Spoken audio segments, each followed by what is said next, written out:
अस्सलाम वालेकुम नाज़रीन, प्रोग्राम खबर से खबर पे नादिया मिर्ज़ा में खुश आमदीद। नाज़रीन, इस वक्त ना सिक्योरिटी के मामलात कुछ बेहतर हैं, ना सियासी मामलात से कोई अच्छी खबरें मिल रही हैं, ना कि पाकिस्तान में मुल्क में माशी सूरत हाल कुछ बेहतर है। उसका सबूत ये है कि आज नेशनल सिक्योरिटी काउंसिल का इजलास हुआ और उस इजलास में एक एजेंडा था, वो तीनों ये जो पॉइंट्स मैंने आपके सामने रखे हैं ये तीनों थे और वहाँ पे ब्रीफिंग्स भी दी गई, यकीनन तजावीज़ भी दी गई होंगी और ये सब कुछ हुआ। लेकिन जो असल सूरत हाल है वो इंतहाई गंभीर है। बताया जा रहा है, एक तरफ बताया जा रहा है कि मुल्क दिवालिया होने के करीब है, लेकिन हमारे वज़ीर ख़जाना कहते हैं कि सब ठीक है, ऐसा कुछ होने नहीं जा रहा, क्लैरिटी चीज़ों में नहीं है। दूसरी तरफ इतलात ये भी हैं कि एक टेक्नोक्रेट गवर्नमेंट का क़याम का एक शोशा छोड़ दिया गया है। मुझे नहीं पता कि वो शोशा कहाँ से छोड़ा गया है, लेकिन उसको हर तरह से रिजेक्शन का सामना है, चाहे वो PMLN हो, चाहे वो पीपल्स पार्टी हो, चाहे कि वो PTI हो। तो फिर ये शोशा कहाँ से है और किसने ये चीज़ की और किसके लिए एक्सेप्टेबल है, और फिर इस हवाले से जो खबरें और हमेशा से इसी किस्म की खबरें हमारे सामने आ रही होती हैं।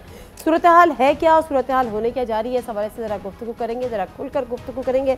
जो हमारे साथ पैनलिस्ट हैं उनसे भी आपका तारुफ कराऊँ। पहले ज़रा आज के वो इंपॉर्टेंट क्वेश्चंस जो भी अपने नाजरीन से पूछने हैं, और मेरा ख्याल है सवालात पे जाने से पहले ज़रा अपने जो गेस्ट हैं उनका तारुफ करा ही देती हूँ। हमारे साथ मौजूद हैं रफ़ीक राजवाना साहब, PMLN के सीनियर रहनुमा, फॉर्मर गवर्नर पंजाब।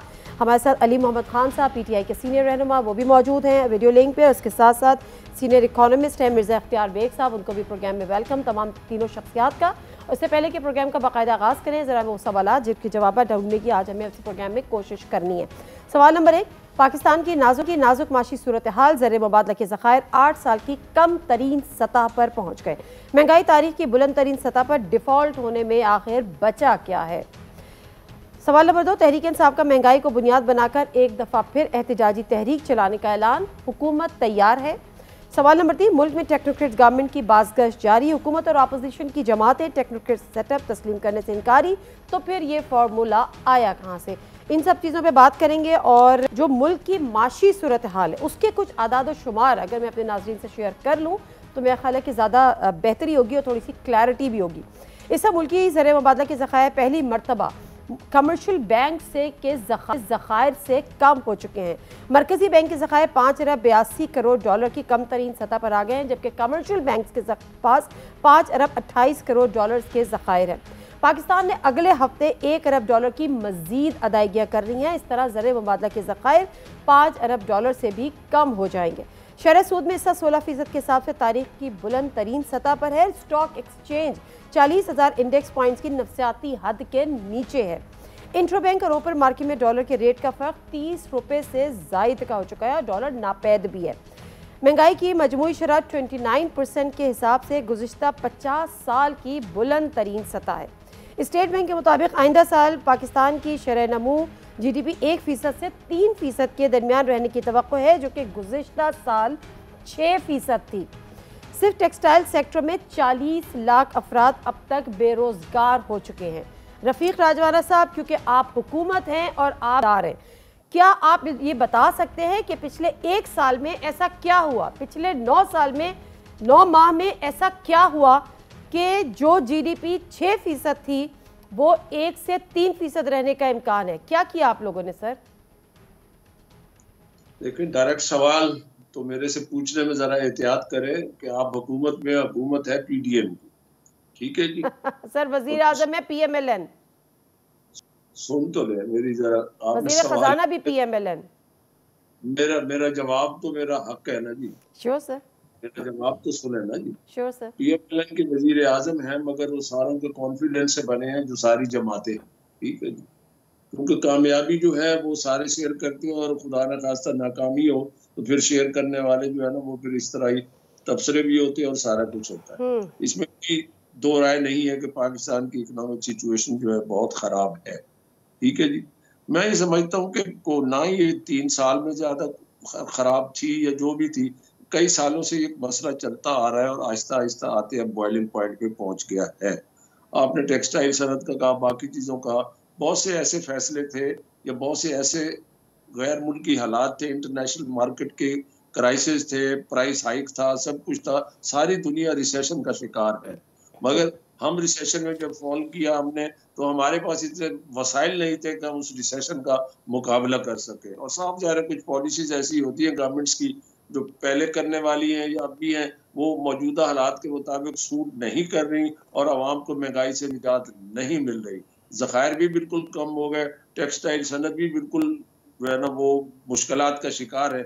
आप ये देखें कि पहले ऑयल महंगा हुआ, एलएनजी जो है वो दस्तयाब थी, तो जिन रेटों पर दस्तयाब थी, इनपुट जो है महंगा हो गया, आपकी एक्सपोर्ट का उस पर असर पड़ा।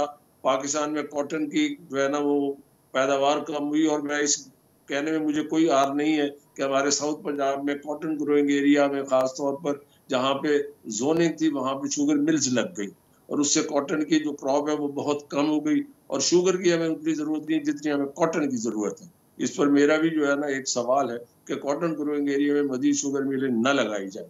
तो ये सारे सारे मामलात को, सारे आप फिगर्स को और सारे रीजंस को, सारे प्रोज एंड कॉन्स को आप जब जमा करें तो उसका कलेक्टिव रिजल्ट ये निकलता है कि हालात इस नहज पे पहुंच गए कि इस वक्त जो है पाकिस्तान में माशी हालात खराब हो गए, और डॉलर भी उससे कनेक्टेड है, हमारी करेंसी से भी कनेक्टेड है, हमारे बिजनेस से भी कनेक्टेड है, डेफिसिट बैलेंस ऑफ पेमेंट है, हमारा सर्कुलर डेट है, बहुत सारे क्राइसिस है। ये सर्कुलर डेट जितनी चीजें कोई साल 2 साल की बात नहीं है, काफी अरसे से भी चल रहे हैं। कुछ पिछले सालों में कुछ पॉलिसीज ऐसी थी, ठीक है, ग्रोथ का एक रेशो था, किसी साल में ज्यादा किसी साल में कम, वो बात ठीक है, उसके रीजन है। हम रीजन पे नहीं जाते, रीजन पे जाए बगैर, उसके प्रोज एंड कॉन्स पे जाए बगैर हम फौरी तौर पर हुकूमत का गिरबान पकड़ लेते हैं। ठीक है, आवाम ने सर फिर किसका पकड़े माजरत के साथ राजवाना साहब, किसका पकड़ूं मैं, ऑपोजिशन का गिरबान पकड़ूं? नहीं, मैं बात पूरी कर रहा हूँ ना, मेरी बात आपने पूरी नहीं सुनी। हुकूमत का पकड़ना ही होता है आवाम ने, क्योंकि वो हुकूमत से पूछती है। मैं तो इस बात को आगे बढ़ा रहा हूँ। ठीक है, ठीक है राजाना साहब, allow me to ask a question to other panelists as well, then I'll come back to you again. Ali Mohammad साहब, अब सवाल यहाँ पर यह है कि ये जो सूरत हाल है, सूरत हाल यहाँ पर ख़त्म नहीं हुई। आप ये सोचें कि गैस का बहरान है, सर्दियों का मौसम है, ऐसे में आप घर का चूल्हा नहीं जल रहा, जब घर का चूल्हा नहीं जल रहा तो 3 वक्त की रोटी तो फिर भी चाहिए। जब वो रोटी लेने आप बाहर निकलेगा बच्चा, घर का फ़र्द, तो उसको 30 रुपये का 25 रुपये का एक नान दस्तियाब है। एवरेज 2 नान एक बंदा खा रहा है, 6 लोग कम से कम आप सोचें 12 नान, तो किस तरह से ये पूरी होगी? और फिर वो राजवाना साहब कहते हैं कि हालात ऐसे हैं, इकोनॉमिक रिसेशन है, वर्ल्ड दुनिया भर में इसका सामना है, हमारे साथ भी ये है। मैं किसका गिरबान पकड़ूं सर? आप लोगों का जो आप जा चुके हैं या जो है उनका, पूरी पीडीएम का या पीएमएलएन का? पीडीएम का जी। बिस्मिल्लाहिर्रहमानिर्रहीम, अल्लाहुम्मा सल्लि व सल्लिम व बारिक अला सय्यिदिना मुहम्मद। सबसे पहले तो मैं ये कहूँगा कि कभी भी किसी ऐसे काम को आपको शुरू नहीं करना चाहिए जिसकी आपकी तैयारी ना हो, और ख़ासकर जब बात हो 22 करोड़ अवाम एक न्यूक्लियर मुल्क की, तो मेरे ख्याल में 10 बार सोचना चाहिए था पीडीएम को। और ये जमातें ऐसी जमातें नहीं हैं जो कि खुदा न खास्ता कोई इक़्तिदार के उनके लिए कोई पहली दफ़ा कोई चीज़ थी, तो इनको आपको सोच समझ के आना चाहिए था, क्योंकि अचानक से जो नो कॉन्फिडेंस आया, जिसके लिए इनकी इकोनॉमिक टीमें, लीगल टीमें, कोई इनकी teams, foreign affairs, internal security के जो भी माहिरीन होते हैं, हर जमात के पास अपने थिंक टैंक्स कुछ ना कुछ होता है, कोई तैयार नहीं था, क्योंकि it all happened so quickly कि इनके टॉप टियर में से शायद नंबर 1, नंबर 2 या मैक्सिमम नंबर 3 को पता होगा, अदरवाइज किसी को नहीं था पता नीचे। और अचानक जब इन पे ये सारा चीज़ आई है, तो देखें, हम शुरू में जब आए, आपको पता है हमें मुश्किलात का हमें भी बेशुमार सामना रहा, यहाँ तक कि इमरान खान साहब के बाद अगर किसी शख्सियत से हमारी जमात में बहुत ज्यादा तवक्कुआत वाबस्ता थी तो असद उमर भाई थे। असद उमर भाई को भी खान साहब को चेंज करना पड़ा, यानी कि वो हमारे लिए बहुत बड़ा तहरीक इंसाफ के लिए सेटबैक था। वो तो फिर असद साहब ने आके फिर प्लानिंग में भी जबरदस्त काम किए, लेकिन मैं सिर्फ आपको एग्जाम्पल दे रहा हूँ कि हम कितने मुश्किल हालात से गुजरे कि खान साहब को, असद उमर साहब को चेंज करना पड़ा और बड़ी चेंजेस करनी पड़ी। आहिस्ता आहिस्ता करते करते हम यहाँ तक लेके आए कि जब हमें उतारा जा रहा था तो 6 की जीडीपी पे मुल्क जा रहा था जी। कोरोना के दौरान Germany, Japan, UK and US सारी नेगेटिव जीडीपी में जा रहे थे। इवन हिंदुस्तान भी हमारा 3 में उस वक्त जा रहा था जब उतर रहे थे, 6 पे जा रहा था। अल्लाह ताला के करम से जब हम उस वक्त हम तकरीबन $17.5 अरब का आपका फॉरेन एक्सचेंज रिजर्व था, जो आपका 3 मंथ्स का रिक्वायरमेंट पूरी करता है। तो इन हालात में जब मुल्क बेहतरी की तरफ जा रहा था और मुश्किलात से निकले थे हम, क्योंकि 2019 का मुझे याद है अप्रैल में, आगे पीछे कोई अप्रैल के महीने में इसी तरह हम कोई 6 अरब डॉलर के फॉरेन एक्सचेंज रिजर्व पे बैठे हुए थे। उसको 6 से लेके फिर हम 17 तक लेके गए हैं अगले 2.25-3 साल में। तो 3.5 साल बाद जब हमारी हुकूमत को गिराया गया, ये सारा हुआ। अब मैंने थोड़ा सा आपके सामने नक्शा खींचा है। मेहर अजवाना साहब और जो भी इनकी और भी जो एक्सपीरियंस लोग हैं, मैं ये कहता हूं कि इन जैसे लोगों से फायदा भी उठाते तो ये कुछ कर जाते। जो ये लोग जो टीमें लेके आए हैं, इनके 70-75 को इनकी कोई काबीना है।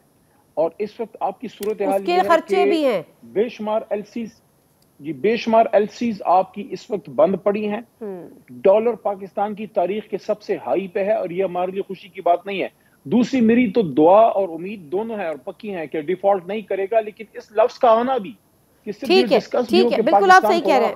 एग्जैक्टली, मैं ये सुन के भी हमारे कान को गए कि अगले आने वाले दिनों में ये चीज हो सकती है। इन्वेस्ट करने फिर आपके पास नहीं आता। ट्रू। अली मोहम्मद साहब एक सेकंड, जब हम बार बार ये सुनते हैं कि पाकिस्तान दिवालिया होने के करीब है, अल्लाह ना करे ऐसा हो, अल्लाह ना करे कि वो वक्त आए कि डिफॉल्ट होने जा रहा है। मिर्जा इख्तियार बेग साहब, मुझे बताएं कि अभी कुछ बचा है, मतलब अभी आप किस तरह से इस वक्त सूरत हाल को देख रहे हैं? अगर हमारे रिजर्व जो हैं वो अभी भी मतलब 5.8 पे हम चले गए या 5.88 पे आ गए या 82 पे आ गए हैं, तो कितने सेफ हैं अभी भी डिफॉल्ट होने से? और वो कौन सी वो जिसको कहना चाहिए कि रेड लाइन होगी जो क्रॉस करेंगे तो हम कहेंगे कि हम अब डिफॉल्ट पे? क्योंकि शब्बर जैदी साहब तो कई दफा क्लेम कर चुके हैं कि डिफॉल्ट कर चुका है पाकिस्तान। देखिए, मैं आपको फिगर वाइज समझाने की कोशिश करता हूँ। हमारे पास 5.8 के स्टेट बैंक के रिजर्व्स हैं जो कौमी रिजर्व्स कहलाते हैं जी। इसमें 3 बिलियन जो है वो सऊदी अरब का है, 2 बिलियन जो है वो चाइना का है। एक चीज, दूसरी चीज, कोई अनदर 10 दिन में हमें $1 बिलियन की बैलेंस ऑफ पेमेंट की अदायगियां करनी है। अगर इन सब चीजों को आप जोड़ लें तो हमारे पास रिजर्व्स खत्म हो गए। इसके माने जो इम्पोर्ट आपने करी हुई है, जब उसके डॉक्यूमेंट्स आएंगे, उन एलसीज की पेमेंट करनी होगी तो आपके पास फंड्स नहीं है। और इन बुनियादों के ऊपर हुकूमत ने भी सख्त इक़दाम किए हैं। यहाँ पे इसाक डार साहब आए थे कराची में, मेरी मुलाकात हुई थी, गवर्नर स्टेट बैंक भी थे। मैंने कहा मुझे बताएं कितनी एलसीज पेंडिंग है। बड़ी बड़ी बातें कर रहे हैं, कोई कह रहा है 4 बिलियन की पेंडिंग है, कोई 3 बिलियन, उन्होंने कहा नहीं 1 बिलियन की एलसी पेमेंट। बट 1 बिलियन की LC is a huge amount जो पेंडिंग है हमारे पास। डॉक्यूमेंट रिलीज नहीं हो रहा है, उससे हमारा रॉ मटेरियल जो मंगाया है, डाइज हैं, केमिकल्स हैं, पॉलिस्टर फाइबर हैं, ये तमाम चीज़ें नहीं आ रही, तो एक्सपोर्ट गुड्स नहीं बन रही हैं, जिसकी वजह से पार्ट्स भी नहीं आ रहे। आज आपको ये 4-5 कंपनियां बंद हुई हैं, जिसमें इंडस मोटर्स है, सुजुकी मोटर्स है, डाउलेंस है, निशाद चुनिया है, फौजी फर्टिलाइजर बिन कासिम। ये लार्ज स्केल मैन्युफैक्चरिंग में नादियाँ आती हैं जो बंद हुई हैं। और मैं नाम लेके बतला रहा हूँ, ये नहीं कह रहा मैं बहुत सारी बंद या बहुत कम बंद, ये बंद हुई हैं। इसकी वजह से रिट्रेंचमेंट, बेरोजगारी, अफरात ज़र 30% पे आपका ऑलरेडी पहुंचा हुआ है, जो ऑल टाइम हाई है। रिजर्व इससे कम नहीं हो सकते, अब है ही नहीं रिजर्व, तो बल्कि जो स्टेट बैंक के अलावा होते हैं वो कमर्शियल बैंकों के होते हैं, दिवालिया होने में क्या रह गया, इस्तेमाल कर सकते हैं। डिफॉल्ट होने में बाकी क्या बचा? मुझसे मैं आपको मैं स्टेट बतलाऊं। देखें, अगर इस हुकूमत ने with in this month IMF के साथ एग्रीमेंट नहीं किया तो आज मेरी बात लिख ले, मैं जिम्मेदारी ले रहा हूं, हम डिफॉल्ट कर चुके हैं और कर जाएंगे। लिहाजा इस वक्त तमाम ये किसकी वजह से हुआ, किसने किया, किसकी कारकर्दगी अच्छी थी, किसकी कारकर्दगी की नादी अच्छी नहीं थी, मैं नहीं जा रहा। मैं इस वक्त कह रहा हूँ छतरी चाहिए, जिसकी वजह से मुझे बात कंप्लीट करने दें। आखिरी जुमला। जी बेग साहब, डोनर्स एजेंसीज हमारा पेमेंट कर रहे हैं, Asian bank, world bank, Islamic development bank, ये फंड्स हमें देना चाहते हैं, लेकिन ग्रीन चिट नहीं है IMF की, रुक गया है। चाइना, UAE, सऊदी पर रोल ओवर करना चाहते हैं, लेकिन IMF है, ग्रीन चिट नहीं है, प्रोग्राम में सस्पेंड है, और सस्पेंडेड प्रोग्राम में वो नहीं चाहते कि हमें कोई हेल्प करें। वो चाहते हैं एक तो हुकूमत मुस्तहकम हो, और साथ ही साथ आप एक और चीज सुन लीजिए, जो हम बात करें जल्दी इलेक्शन की, जल्दी इलेक्शन अगर मार्च में आप कराने जा रहे हैं तो अभी आपको केयर टेकर लाने पड़ेंगे। पॉलिटिकल गुफ्तगू पे बाद में आती हूँ, मैं एक बात कह के खत्म कर रहा हूँ। और जो हमारे वज़ीर आज़म हैं शहबाज साहब, वो कहते हैं कि मुझे तो जब मैं ओथ ले रहा था उस तक मालूम नहीं था कि पाकिस्तान की इकोनॉमिक सिचुएशन ये है, और ये वाक़या पहली दफ़ा नहीं हुआ, ये हमने पीटीआई के दौर में भी देखा था और उन्होंने ये बात की थी कि जब हम हुकूमत में आए तो फिर हमें अंदाज़ा हुआ कि हालात कितने ख़राब हैं। तो सवाल यह है कि जो पहले की टीम्स होती हैं, जो पहले के होमवर्क्स होते हैं, वो क्यों नहीं होते।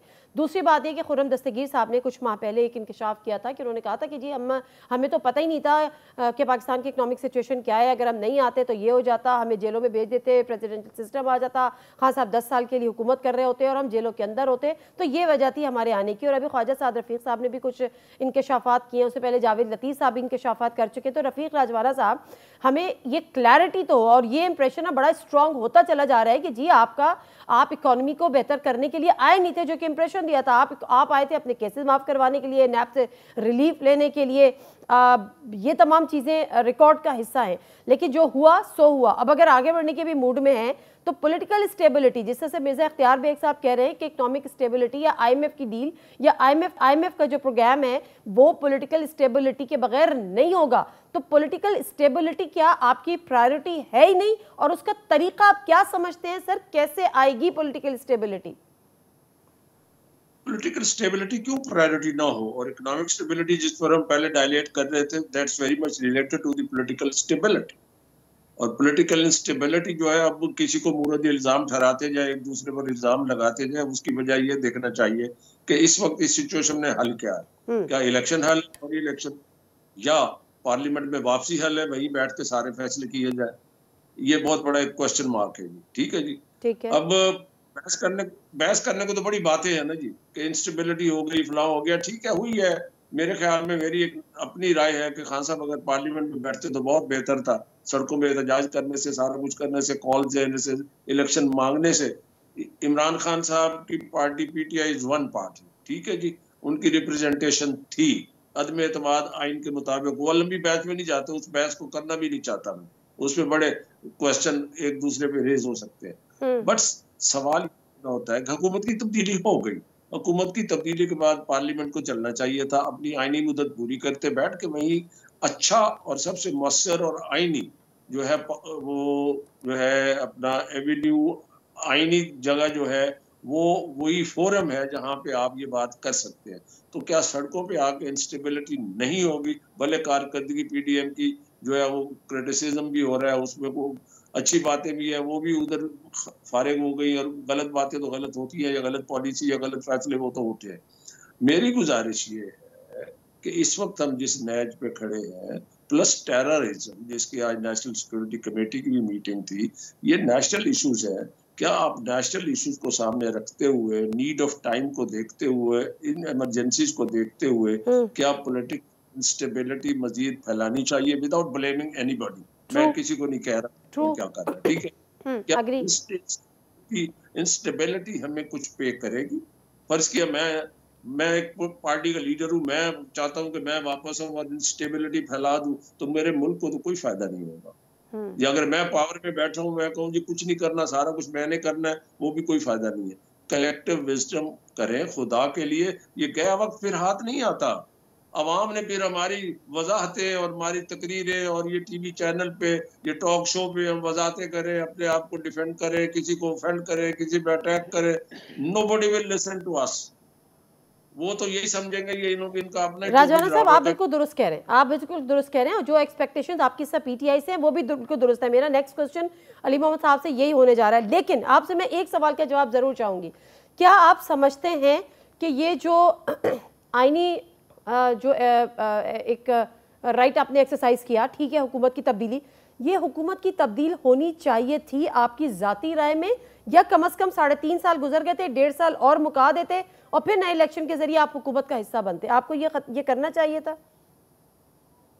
कहीं ना कहीं जिम्मेदार अपने आप को महसूस करते?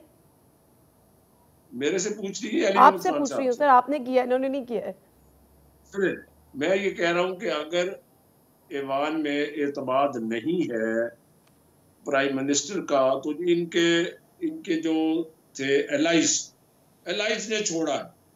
एलाइज ने जब छोड़ा है तो जिस जमातों के साथ मिले, अक्सरियत में वजीर आजम का अदम एतमाद होना था, नया वजीर आजम का इलेक्शन होना था, तो जिसके पास मेजोरिटी नहीं है, दो अलाइज आए हैं एमक्यूएम। राजवाना साहब, बड़ी माजरत के साथ, लेकिन जो अलाइज आए हैं वो अलाइज यहाँ कैसे आए थे, वो अलाइज यहाँ से कैसे जाते हैं, वो अलाइज आपके साथ कब आते हैं, वो कब किसको छोड़ के जाते हैं? आप बात कर रहे हैं एमक्यूएम की और बाप की। आप लोगों ने पिछले दवार में भी भुगता है, 2013 में भी भुगता है, 2008 में भी भुगता है, तो उन पे तो हम क्या तकिया करें। But anyways, let me move forward. Ali Mohammad साहब, जरा मुझे ये एक बात बताएं आप। चलें जी, ये इनको पाकिस्तान की इकोनॉमी से भी कोई लेना देना नहीं है, ये बिल्कुल पाकिस्तान से मोहब्बत भी नहीं करते, इनका दिल पाकिस्तान के साथ भी नहीं धड़कता। आपकी सारी बातें अगर हम इनको सच समझ लें कि इनको कोई परवाह नहीं है, मगर आपको तो होनी चाहिए। मतलब अब एक दफ़ा फिर एक नई तहरीक कि जी महंगाई के खिलाफ तहरीक, अगर इनको पॉलिटिकल स्टेबिलिटी से कोई लेना देना नहीं तो आप ही कर लीजिए। मतलब मुझे समझ में नहीं आता कि पाकिस्तान की इकोनॉमिक सिचुएशन, अभी मिर्ज़ा इख्तियार बेग साहब बता रहे हैं कि हमारे पास दिवालिया होने के अलावा कुछ बचा नहीं है, और अक्सरियत की राय तो ये भी है कि हम दिवालिया हो चुके हैं या होने जा रहे हैं। ऐसे में सिर्फ नए इलेक्शंस हो जाएं, हमें हुकूमत मिल जाए, पंजाब में क्या हो जाए। अब महंगाई के खिलाफ तहरीक तो मेरा ख्याल है कहीं बहुत पीछे चढ़ी गई। अभी तो मुल्क बचाएं, प्रायोरिटीज चेंज नहीं होनी चाहिए पिछले 9 माह से अब तक। अली मोहम्मद खान साहब,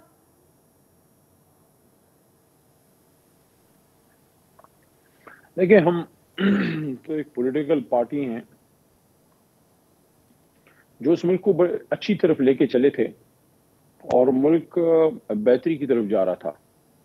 और जब ये लोग आए हैं, जिस बुनियाद पे आए कि मुल्क की इकोनॉमी को ये ठीक करना चाहते हैं, और महंगाई बड़ा इशू इन्होंने उठाया था, और सारा कुछ इनसे खराब हो गया है बहुत ज्यादा। मान लिया। और साथ में जो एक बहुत जो बड़ा मसला इनसे हुआ है कि पिछले साल इन दिनों में, जब आपसे मैं इस वक्त बात कर रहा हूँ एंड ऑफ दिसंबर, तो पिछले साल तकरीबन इन दिनों में आगे पीछे एक जबरदस्त किस्म की ब्रेक थ्रू लेने के बाद पाकिस्तान तहरीक इंसाफ की हुकूमत, of course with the help of establishment of the day, Afghanistan में एक पुरअमन इनखला सुपर पावर का हमने इंश्योर कराया, और 2 इंटरनेशनल इस्लामिक उम्मा की कॉन्फ्रेंसेस कराई, और एक बेहतरीन माहौल बन रहा था उस तरफ, अमन का भी, बिजनेस का भी, क्योंकि CPEC के लिए जरूरी है कामयाबी के लिए कि ये इलाका अमन का गहवारा हो। और रूस के तरफ जब हम गए सस्ते तेल के लिए, आज ये लोग जा रहे हैं, उस वक्त हम पे तनकीद कर रहे थे, ये कहते हैं हम जा रहे हैं, बिलावल भुट्टो जरदारी साहब कहते हैं हम नहीं जा रहे हैं।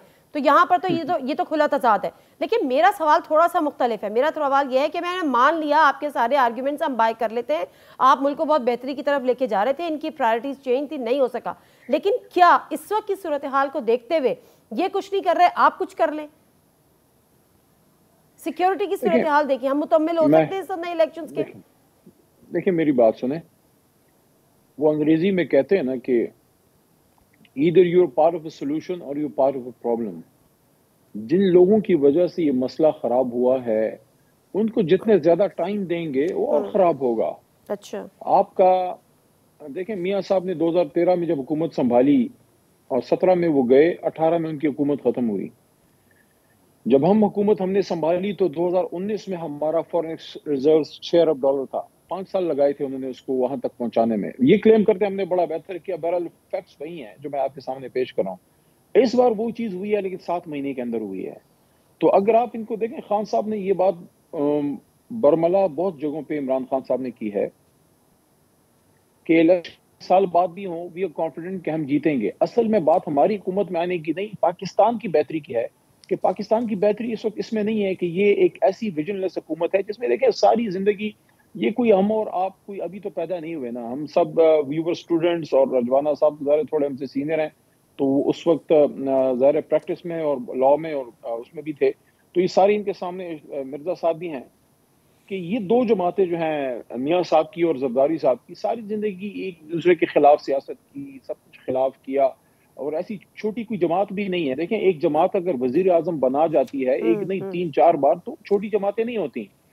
अब सारी जिंदगी खिलाफ हुकूमत करने के बाद अगर एक फैक्टर की वजह से आप इकट्ठे हैं कि इमरान खान को हमने सिस्टम से आउट रखना है तो हम इकट्ठे हैं, तो मतलब है कि उसको तो आप चलो आर्जी तौर पे आप बाहर रख रहे हैं, उसका तो पॉलिटिकल कैपिटल बढ़ रहा है, लेकिन इस तरफ जो है ना आपके पास विजन है इकोनॉमी का। आपकी जो इकोनॉमी देखें, मुल्क हमारा ज़रूरी मुल्क है, ठीक है जी, इस पे पॉलिसीज में 180 डिग्री का फर्क है पीपल पार्टी और नून लीग का। जो हमारी इंडस्ट्री है, इंडस्ट्री में पीपल पार्टी लेफ्टिस्ट साइड पे जाती है, ये हमेशा कैपिटलिज्म की तरफ लेके जाते हैं जो नून लीग है। इस वक्त ये दोनों मिलकर हुकूमत कर रहे हैं, तो ना तीतर है ना बटेर है। ऐसी सूरत हाल में एक अवाम की तरफ जाएं। देखें, एक आखिरी बात मेरी सुन लीजिएगा, और ये दोनों मेरे सीनियर हैं, हम तो सीखेंगे इनसे भी।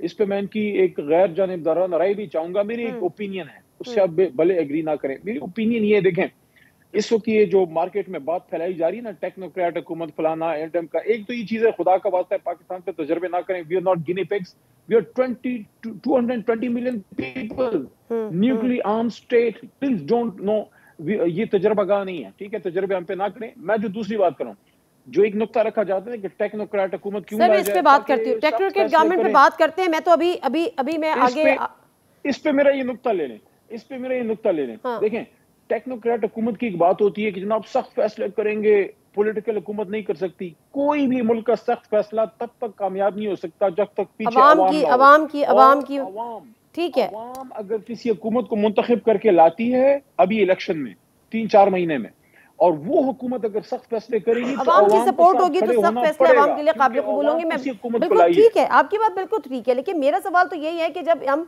माशी तौर पे इस गड्ढे में गिर ही चुके हैं, तो इस गड्ढे से बाहर निकलें पहले, या हम पहले दूसरी तरफ जाएं। दूसरी बात ये कि इधर मैं पूछ लूंगी मिर्जा इख्तियार बेग साहब से भी। सर ब्रेक लेना है मिर्जा इख्तियार बेग साहब, ब्रेक के बाद वापस आती हूँ, तो आपसे तफसील से जानूंगी कि इन हालात में जो खुद आपने भी अभी हमें बताया है, जो मंजर कशी किया, इन हालात में पाकिस्तान क्या इलेक्शंस का फौरी तौर पर मुतामिल हो सकता है। प्लस ये जो टेक्नोक्रेट गवर्नमेंट का एक शोशा छोड़ा गया है, ये शोशा छोड़ा कहाँ से गया है? जब सारी सियासी जमातें इसके अगेंस्ट जाके खड़ी हो गई हैं, तो कौन है जो उसकी एडवोकेसी कर रहा है? इस हवाले से बात करते हैं। जो टेक्नोक्रेट गवर्नमेंट की बातें हो रही हैं कि जी 2 साल के लिए एक इंटरिम सेटअप, और ये खैर पहली दफ़ा नहीं हो रही। जब किसी भी हुकूमत का खात्मा होता है तो इस किस्म की जो शोशे हैं वो छोड़े जाते हैं, स्पेकुलेशन होती है, र्यूमर्स। कुछ लोगों का कहना है कि एक पल्स चेक हो रही होती है। मैं ज़रा मिर्जा इख्तियार बेग साहब 2 सवाल। एक तो जो अभी पाकिस्तान की इकोनॉमिक सिचुएशन है, क्या अफोर्ड कर सकती है अपकमिंग कोई नए इलेक्शन, जनरल इलेक्शन की तरफ हम फौरी तौर पर चले जाएं, या क्योंकि अगर पॉलिटिकल स्टेबिलिटी उससे आ जाती है, आवाम की मेजॉरिटी एक राय दे देती है, तो फिर हालात शायद बेहतर हो जाए, IMF का सस्पेंडेड प्रोग्राम भी दोबारा से हो जाए और दीगर एक ट्रस्ट डेवलप भी हो जाए। प्लस ये टेक्नोक्रेट गवर्नमेंट के मसाइल का हल है? देखिए, पहले सवाल का आपका जवाब यह है कि इस वक्त आप अगर अर्ली इलेक्शन की बातें कर रहे हैं, मार्च की, अप्रैल की, जो PTI की एक डिमांड थी और वो अक्सर PTI के इमरान साहब कहते हुए भी सुने गए हैं, तो आपका भी फौरी केयर टेकर सेटअप लाना होगा जो इलेक्शन कराएगा। और IMF बात करने को तैयार नहीं है केयर टेकर सेटअप से, वो रेगुलर परमानेंट मुस्तकिल हुकूमत के साथ ही मुज़ाकरात और बातचीत कर सकते हैं। पहली चीज़ तो ये क्लियर समझ लें। तो आपने अगर IMF को ऑन बोर्ड लेना, जो सिर्फ हमारी ऑप्शन है, कोई दूसरा ऑप्शन है ही नहीं कि IMF की छतरी जल्दी से जल्दी हासिल करें, ताकि वो दरवाजे बंद हो गए हैं जो डॉलर आने के थे डोनर्स एजेंसीज के और हमारे फ्रेंडली जो कतरा रहे हैं सिर्फ इस वजह से। एक चीज आपने कहा कि IMF केयर टेकर सेटअप से बात नहीं करेगा, वो परमानेंट सेटअप से बात करे। तो परमानेंट सेटअप है ना, इशू क्या है अभी IMF को? क्यों प्रोग्राम सस्पेंड हुआ है? नहीं, तो मैं यही कह रहा हूं कि इसी हुकूमत को, नादिया, मैं यही कह रहा हूँ, इसी हुकूमत को इर्रिस्पेक्टिव के वो अनपॉपुलर डिसीजन है, इनको वो बकाया शराइत IMF की पूरी करनी चाहिए, जिसमें वो टैक्स बढ़ाने की बात कर रहे हैं, 10 रुपए डीजल में पेट्रोल डेवलपमेंट लीवे बढ़ाने की बात कर रहे हैं, जो फ्लड के अखराजात बतलाए हैं 430 अरब रुपए, उसके वो कह रहे हैं टैक्स नया लगाओ, कहाँ से आएगा? सर्कुलर डेट पे उन्होंने तशवीश बतलाई है। तो ये तमाम चीजें हैं। तो आप फैसला करें, आप टैक्स बढ़ाएं, वसाइल बताएं कि ये यहाँ से हम पूरा करेंगे, अखराजात कम करें, कटौती करें। पब्लिक सेक्टर डेवलपमेंट प्रोजेक्ट में उन्होंने कहा 800 अरब को 400 करें, कट करें 50%। कहने का मकसद है अनपॉपुलर डिसीजन लेने पड़ेंगे, लेकिन मुल्क है तो आप हैं तो पॉपुलर हैं या गैर पॉपुलर हैं। मैं समझता हूँ इस वक्त सिर्फ जो है हर चीज़ को छोड़ के IMF की शराइत नेगोशिएट करके जो बेस्ट आप नेगोशिएट कर सकते हैं उसको इम्प्लीमेंट करा दें खुदा के वास्ते पे। IMF के प्रोग्राम में शामिल हो जाएं। IMF का नवी जो रिव्यू है 1.1 का जो 3 नवंबर से रुका हुआ है वो बहाल हो जाए, फिर 10वें जायजे पे जाएंगे।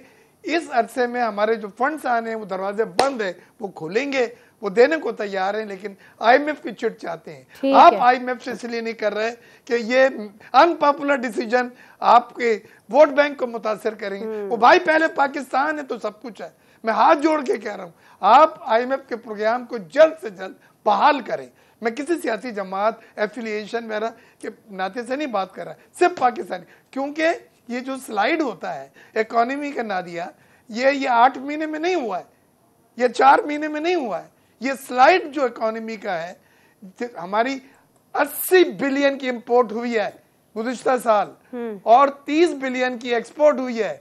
50 अरब डॉलर हमारा खसारा हुआ, तिजारती खसारा, यानी 4 अरब डॉलर महाना आपने जेब से डाले। खत्म हो गया रिजर्व तो खत्म होने थे। 4 अरब डॉलर महाना आपका जा रहा था। 2 बिलियन डॉलर स्मगलिंग हो रही है डॉलर की अफगानिस्तान। ये एडमिनिस्ट्रेटिव मेजर्स हैं, इनको रोक के आप अपने खजाने को किसी हद तक बचा सकते थे। मेरा आखिर में यही है, कोई दूसरा ऑप्शन नहीं है। मैं इफ एंड अप और इंशाल्लाह और वाली बातें नहीं कर रहा, कोई ऑप्शन नहीं है। आप जल्दी से IMF के प्रोग्राम में उनकी शराइत मान के, आई नो लोगों को महंगाई बढ़ेगी, आई नो लोग नाराज होंगे, अनपॉपुलर डिसीजन है, पॉलिटिकल कॉस्ट तो पे करनी पड़ेगी, ये मुल्क के लिए जरूरी है। राजवाना साहब, मैं वापस आती हूँ। राजवाना साहब, पॉलिटिकल कॉस्ट तो आपको पे करनी पड़ेगी। अब ये जो वो कहते हैं ना कि शेर के मुंह में हाथ डाला है तो अब आपको ये तो भुगतना पड़ेगा। अब लीजिए मजीद अनपॉपुलर डिसीजन, अब लीजिए मजीद सख्त डिसीजन और फिर पॉलिटिकल कॉस्ट अदा कीजिए, लेकिन पाकिस्तान बचाइए। सर, जो मिर्जा इख्तियार बेग साहब कह रहे हैं मुझे समझ में नहीं आता। इस्तारदार साहब कहते हैं IMF का एबनॉर्मल बिहेवियर है। अब वो कहते हैं मुझे अच्छी तरह पता है how to deal with IMF। अब करें इसी डील, क्योंकि कोई ऑप्शन नहीं है आपके पास। Can you go with this? बात ये है कि बिल्कुल ठीक कह रहे हैं कि अगर हम पॉपुलर फैसले की बात करेंगे तो फिर पॉपुलर फैसले तो इस वक्त करने की ना स्टेज है और ना वक्त है ना हालात है। अनपॉपुलर फैसले IMF के साथ डील करने के लिए करने पड़ेंगे और IMF के जो उसकी किस से रिलेटेड बाकी डोनर एजेंसीज है, डोनर जो मुल्क है, वो उसके बाद ही हमारी गुडविल बनेगी थोड़ी सी। वैसे ये भी हमारे पाकिस्तान की एक बड़ी अजीब ही मतलब किस्मत है कि हम कर्जों पे जो है ना हम बड़े खुश भी होते हैं और कर्जों पे मिठाइयां बढ़ती हैं। मुबारकबादें आपके वजीर खजाना, हमारे वजीर खाना ट्विटर पे मुबारकबादें देते हैं। लेकिन राजवाना साहब, टेक्नोक्रेट गवर्नमेंट की भी जरा आप इस पे भी आपका इज़हार ख्याल कीजिएगा। ये शोशा किसने छोड़ा है जब किसी के लिए एक्सेप्टेबल ही नहीं है? कहां से आते हैं इस किस्म के आइडियाज? सिर्फ पॉपुलर अनपॉपुलर की बात करता हूँ कि ये अनपॉपुलर फैसले जब हो तो फिर सारी पॉलिटिकल पार्टीज का फर्ज है कि उसको सपोर्ट करें क्योंकि मुल्क बचाना है। अब आ जाए आप टेक्नोक्रेट की बात पे। आपने खुद कहा जी एक शोशा छोड़ा जा रहा है। बेसिकली इस आर्गुमेंट में कमजोरी है कि शोशा होता है, मगर अनफॉर्चुनेटली कल से ये शोशा आया है और जिस चैनल को आप ऑन करें उस पर यही बात चल रही है। तो ये हमारा भी फर्ज है और मीडिया का भी फर्ज है कि इस शोशे को मिनिमाइज करें। इसकी ना कॉन्स्टिट्यूशन में गुंजाइश है। अली मोहम्मद खान साहब को मैं गुजारिश करूंगा, मैं उनके साथ हूँ इस इशू पे। इसका ना कॉन्स्टिट्यूशन में इसकी गुंजाइश है, ना किसी कानून में इसकी गुंजाइश है। सिर्फ और सिर्फ केयर टेकर गवर्नमेंट की गुंजाइश है। और केयर टेकर गवर्नमेंट भी, मैं वही बात करूंगा कि leader of the opposition Imran Khan साहब होते, बीच में बैठे होते, उनकी मशावरत से केयर टेकर गवर्नमेंट बननी थी और फिर उसके बाद अगर ना बनती तो इलेक्शन कमीशन में जाता। आज जिस सिचुएशन में खड़े हैं, सपोज केयर टेकर गवर्नमेंट भी कह देते हैं हम, वो भी उसका आज IMF की बात बेग साहब भी कर रहे थे, they will not be ready to deal with the interim government because उनको मुस्तकिल गवर्नमेंट चाहिए। I am also student of economics. मैं आपको एक पुराने आर्टिकल की बात करता हूँ, शायद बेग साहब ने पढ़ा होगा। 30-35 साल पहले एक आर्टिकल आया था, can IMF topple the governments. तो IMF जब अनपॉपुलर फैसले करवाती है तो हुकूमतें अवाम खड़ी हो जाती है और हुकूमतों के खिलाफ खड़ी हो जाती है। बस इसके बावजूद मुल्क को बचाना चाहिए। जिस तरह के भी हालात फेस करने पड़ेंगे, हम फेस कर भी रहे हैं। We are not bothered about political cause. We are worried about the destiny, economic destiny and destiny of our country. You should, sir. Ali Mohammad Khan साहब, टेक्नोक्रेट गवर्नमेंट PMLN आपके साथ जी बेग साहब कुछ कह रहे हैं, ऐड कर दें अगर आप कुछ कह रहे हैं तो प्लीज, वन लाइनर। नहीं, मैं कह रहा हूँ यही वन लाइन पे हमने खत्म करना है कि तमाम सियासी जमातें अब ये फैसला करें कि अनपॉपुलर डिसीजन करते हैं और उसको सियासी तौर पे इस्तेमाल नहीं करना, सिर्फ IMF के साथ एग्रीमेंट बहाल करने के लिए। अली मोहम्मद साहब, ये बात आपने सुन ली कि फौरी तौर पे अगर आप नए इलेक्शन की तरफ जाना चाहते हैं, फौरी तौर पे केयर टेकर गवर्नमेंट, जो कि IMF उससे बात नहीं करेगा, यानी next 3 months at least 90 days 60 days, ये शायद उससे भी ज्यादा डेफिनेटली, और हमारे पास तो रिजर्व ही नहीं है, मुल्क चलेगा कैसे? ऐसे में पार्लियामान में वापस जाना मेरा ख्याल है ज़्यादा एक बेहतरीन, शायद बेहतर थोड़ा सा फैसला हो सके। प्लस जो अनपॉपुलर जो फैसले उन्होंने अब लेने हैं IMF से बातचीत का आगाज़ करने के लिए, क्या आप उनके साथ खड़े होंगे? और ज़रा इजहार ख्याल कीजिएगा टेक्नोक्रेट गवर्नमेंट पे भी, आप इस पे भी, आप लोग कम से कम आपस में एक पेज पर हैं, कोई हो ना हो। देखिए, टेक्नोक्रेट गवर्नमेंट पे मैंने अपना आपको व्यू दिया है कि ये एक ऐसा तजर्बा करने की सोची जा रही है बात जो प्रैक्टिकली और कॉन्स्टिट्यूशनली पॉसिबल नहीं है ना आवाम, और उसमें एक बड़ा पॉलिटिकल मैंने आपको बात की है। देखें, जिस तरह एक बात की जाती है ना कि जंग फौज अकेली नहीं लड़ती, फौज के पीछे अवाम होती है। किसी भी काम के साथ अगर अवाम होगी तो वो कामयाब होगी। इसलिए मैंने आपको ये बात की कि अगर कोई technocrat government for the sake of argument, अभी हम कह रहे हैं कि चलो बन गई है, अब अवाम उसके साथ नहीं होगी क्योंकि वो इलेक्टेड नहीं होंगे, उनका कोई भी फैसला कोई और नहीं करेगा। लेकिन यही अवाम जब किसी भी जमात को, हम हैं, ये हैं, जिसको भी है, ये वोट करते हैं, वो ले आते हैं और वो जो फैसला करेंगे तो अवाम उनके साथ खड़ी होगी क्योंकि वो उनको लाए हैं। नंबर 1। नंबर 2, आपने कहा कि क्या हम इनके साथ होंगे। देखिए, सियासत में दरवाजे बंद नहीं होते, सियासत में बात होती है। अगर आज की हुकूमत और उसमें से पीपल्स पार्टी का बहुत बड़ा फैक्शन इस बात पे राजी है कि हाँ, अर्ली इलेक्शन एक ऑप्शन है। नून वाले, उसमें भी 2 ग्रुप्स हैं, जो लंदन वाले हैं वो बिल्कुल नहीं है, जो इस तरफ वाले हैं कहते हैं ठीक है बात हो सकती है। तो अगर इस नुक्ते पे बात हो जाए कि हाँ ओके, अर्ली इलेक्शन एक पॉसिबिलिटी है, आओ उस पर बात करते हैं, कब करना है वो फिर डिसाइड होगा डिस्कशन में। हम ये नहीं कह रहे कि आप हमें अभी डेट दें, हम कह रहे हैं आप एग्री करें कि 3-4 महीने 5 महीने पहले जितना करना है, उसमें अभी आपको वो गैप मिल जाएगा जो यहाँ अभी गुफ्तगू हो रही है कि IMF किसी केयर टेकर के साथ नहीं जाना चाहेगी और इस दौरान आप इलेक्टेड हुकूमत जल्दी ला भी नहीं सकते। तो वो जो हम कह रहे हैं वो तो 3-4 महीने के अंदर वैसे भी इलेक्शन नहीं हो सकता। अभी अगर आप आज कह रहे हैं, आज साल के एंड में 30 दिसंबर को कि भाई बहुत आपने मेरा ख्याल है कि इंतहाई मुनासिब, फिर भी आपको 3 महीने चाहिए, इंतहाई मुनासिब बात है, देखा जा सकता है, इंतहाई मुनासिब बात है। राजवाना साहब, अच्छा तो इस दौरान पार्लियामान में वापसी भी सोची जा सकती है? अली मोहम्मद साहब, देखिए मैं इस पे बड़ी प्रैक्टिकल आपको बात करूंगा कि अगर आप अर्ली इलेक्शन पे राजी होते हैं तो पार्लियामेंट में सिर्फ एक मकसद के लिए जाया जा सकता है कि अर्ली इलेक्शन के लिए जो कोई उसके लिए जो रिफॉर्म्स आपको चाहिए, इलेक्टोरल आपने कोई लेजिस्लेशन करनी, उसके लिए तो जाया जा सकता है। लेकिन रूटीन के राजवाना साहब, खुदा के लिए कुछ चंद महीनों के लिए जाना शायद अब वो ठीक है। राजवाना साहब, आप जैसे लोग अगर अपनी लीडरशिप से बात करें और मेरा ख्याल है कि उनको ये कन्विंस करें कि इससे सियासत का दौर नहीं है, अगर वो ये कह रहे हैं, अभी बात हो रही है कि केयर टेकर सेटअप से IMF बात नहीं करेगा, वो कह रहे हैं हमें फौरी ना दें, आप डेट दे दें, 2 महीना आप ले लें, आपके पास पॉलिटिकल स्टेबिलिटी होगी, ये भी एक तरफ होंगे, इनको कोई तहरीक चलाने की जरूरत नहीं होगी, रोड्स पे आने की जरूरत नहीं होगी। In the mean time IMF से बात भी करें, 3 महीने बाद आप केयर टेकर सेटअप करें और ये इलेक्शन कराएं, इस पर तो राजी हो सकते हैं, कोई ना कोई बात हो सकती है। राजवाना साहब, इमरान खान साहब को कहे पार्लियामेंट में आए, ये बात करें। सर ये तो आप जिदे बना रहे ना, वो पहले पार्लियामेंट में आए, वो कहते हैं आप पहले हम इलेक्शन की डेट दें, आप लोग इसी में पूरे हो जाएं। खान साहब यही स्टेटमेंट दे दें जो अली मोहम्मद खान साहब कह रहे हैं, अपनी सेंट्रल एग्जीक्यूटिव कमेटी में या अपनी पार्लियामानी पार्टी जो भी है उसमें बैठ के फैसला करके स्टेटमेंट दे दें। ठीक है, सब कुछ खान साहब नहीं करना है माजरत के साथ, तो फिर हुकूमत खान साहब को ही दे दें अगर आपने करना है। हुकूमत का काम ही ये होता है आप फ्लेक्सिबिलिटी थोड़ी सी शो करें, टेबल पर लेकर आएं, स्टेबिलिटी कायम करें। लेकिन बहरहाल अगर इसमें संजीदगी नजर नहीं आती हो, मुझे PMLN की या PDM की हुकूमत में बेसिकली संजीदगी नजर नहीं आती। अगर उनके प्रायोरिटीज, उनके इलेक्शन नहीं है और अगर स्टेबिलिटी नहीं है तो प्रायोरिटी डेफिनेटली से वही है कि अपने केसेस माफ कराने आए थे, नैब के रिफॉर्म्स कराने आए थे। प्रोग्राम से नादिर मिर्जा को इजाजत दीजिए, अल्लाह हाफिज़।